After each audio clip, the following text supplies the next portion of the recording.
नमस्कार दोस्तों, आप सुन रहे हैं गोवित स्टोरीज के यूट्यूब चैनल पर गेम ऑफ डेथ का एपिसोड संख्या 25वां। अब आगे। अब किधर चलना है सर?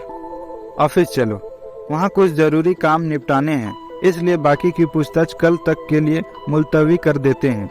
मुखिया लौट आया तो उससे भी मुलाकात कर लेंगे, हो सकता है तब तक सर्च वारंट भी हासिल हो जाए। जोशी ने तुरंत गाड़ी को आगे बढ़ा दी।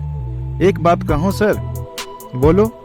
चितरंजन को आप यूं तसल्ली बांध रहे थे जैसे उसकी बकवास पर यकीन ही आ गया हो आपको, या मैंने कुछ गलत समझ लिया? तसल्ली मैं इसलिए दे रहा था जोशी साहब, क्योंकि वह शख्स कहीं न कहीं खुद को अपने दोस्त की मौत के लिए जिम्मेदार मान रहा था। दुख भी बहुत हो रहा था उसे, जो कि नौटंकी कहीं से नहीं दिखाई दे रहा था। अगर अजब की मौत के बारे में उसका दुख होना सच था सर, तो फिर हवेली में किसी पिशाच के होने की बात झूठी कैसे हो सकती है? तफ्तीश का मुद्दा है।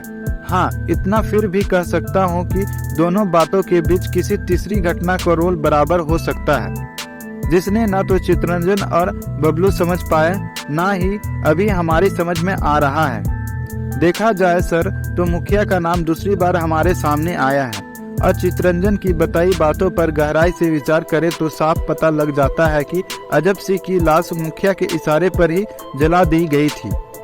इसलिए होने को ये भी हो सकता है कि हवेली में किसी शैतानी आत्मा के होने की अफवाह फैलाकर वह अपना कोई उल्लू सीधा करने में लगा हुआ हो।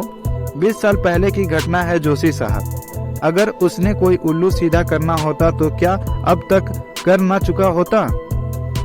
हमें क्या पता सर कि उसने वैसा कुछ किया था या नहीं। बात तो लाख टके की कही है जोशी साहब, मगर उस पर हम बाद में दिमाग खपाएंगे तब, जबकि मामले का कोई कनेक्शन हमारे मौजूदा केस के साथ जुड़ता दिखाई देगा।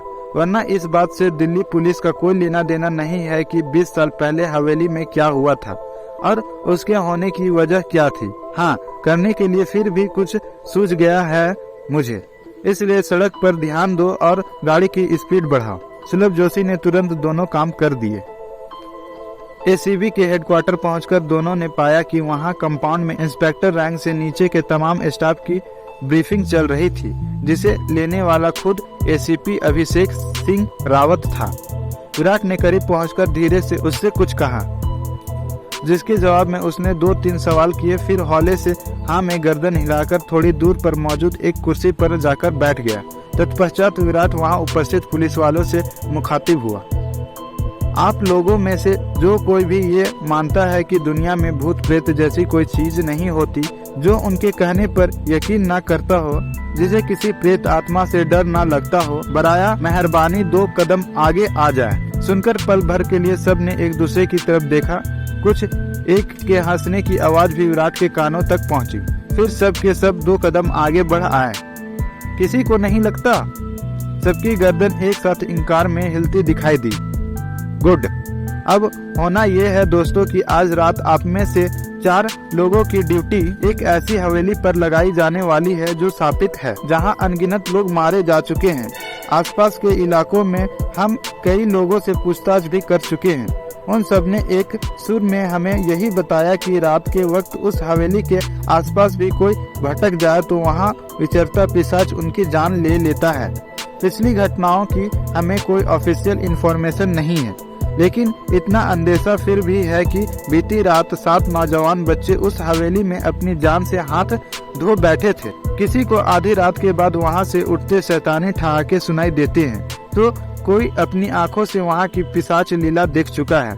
तमाम बातें सुनी सुनाई नहीं हो सकती, क्योंकि ऐसी घटना का गवाह हमने ढूंढ निकाला है, जिसका दोस्त 20 साल पहले वहां भटकती प्रेत आत्मा की बर्बरता का शिकार हो गया था। तब वह शख्स, क्योंकि खुद भी वहां मौजूद था, इसलिए जो हुआ उसे अपनी आंखों से देखा था।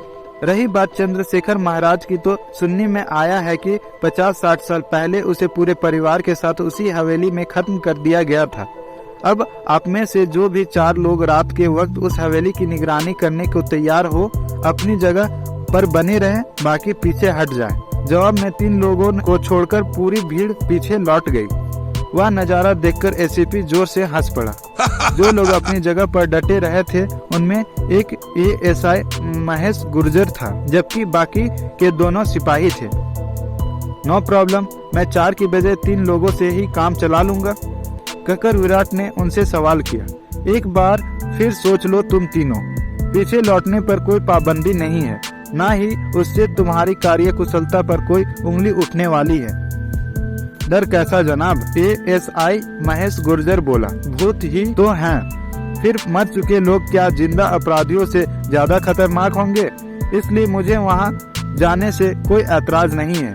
विराट ने सिपाहियों की तरफ देखा। मुझे किसी बात से डर नहीं लगता जनाब, दोनों में से एक चंदन सिंह बोला। बजरंग बली का भक्त हूँ और महावीर जब नाम सुनावे भूत पिशाच निकट नहीं आवे। तुम क्या कहते हो भाई? विराट ने दूसरे सिपाही से पूछा। भूतों से नहीं डरता जनाब, लेकिन चुड़ैलों का सामना नहीं कर सकता। सुना है वह किसी सुंदरी के वेश में आकर जाने क्या क्या कर जाती है हम मर्दों के साथ। ऐसे में कहीं मेरी बीवी को पता लग गया तो मैंने किसी चुड़ैल के साथ रात गुजारी थी तो अगले दिन ही मायके चली जाएगी, जो कि मैं बर्दाश्त नहीं कर पाऊंगा। इतना प्यार करते हो बीवी से? विराट ने हंसते हुए पूछा। खाना बनाना जो नहीं आता जनाब। सुनकर वहाँ खड़े तमाम पुलिस वाले हंस पड़े। खैर जोशी साहब, अभी तुम लोगों को वहाँ का पता ठिकाना समझा देंगे। हवेली के गेट पर ताला लगा है, इसलिए भीतर जाने का कोई मतलब नहीं बनता। निगरानी भी वहाँ से थोड़ा दूर रहकर करनी है। आते जाते पर निगाह रखना है और कोई संदिग्ध बात दिखाई दे तो फौरन मुझे खबर करनी है। इस बात पर खास ध्यान देना है कि रात के वक्त वहाँ से हंसी की आवाज सुनाई देती है या नहीं, हवेली के ऊपर लगा घंटा बजता है या नहीं। समझ गए? यस सर, तीनों एक सुर में बोले। तत्पश्चात एसीपी ने सबको डिसमिस कर दिया। विराट अपने कमरे में पहुंचा और फोन पर किसी को चाय भेजने को कहकर एक सिगरेट सुलगाने में व्यस्त हो गया। तभी जोशी भी वहां पहुंच गया। समझा दिया ना तीनों को? जी सर। एक काम और करो। क्या सर? मुखिया का नंबर सर्विलांस पर लगा दो। आपको सच में लगता है कि पूरे मामले में प्रवीण सिंह का कोई रोल रहा हो सकता है? नहीं जानता, मगर कोशिश करने में क्या हर्ज है। ठीक है, मैं मैसरा जी को बोलकर आता हूँ। चाय मंगवाई है, पीकर जाना। सुनकर कुर्सी से उठता जोशी वापस बैठ गया।